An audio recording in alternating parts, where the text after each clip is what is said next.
procedure. I will perform now 1F, 2F, 3F, 4F using G-mount. But first, we will do 1F. We will start with adjusting the machine and the flow meter. I will adjust the machines.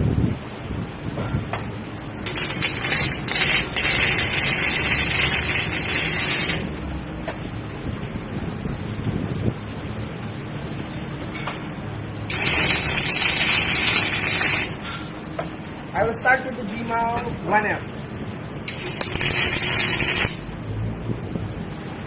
We have to clean the specimen first.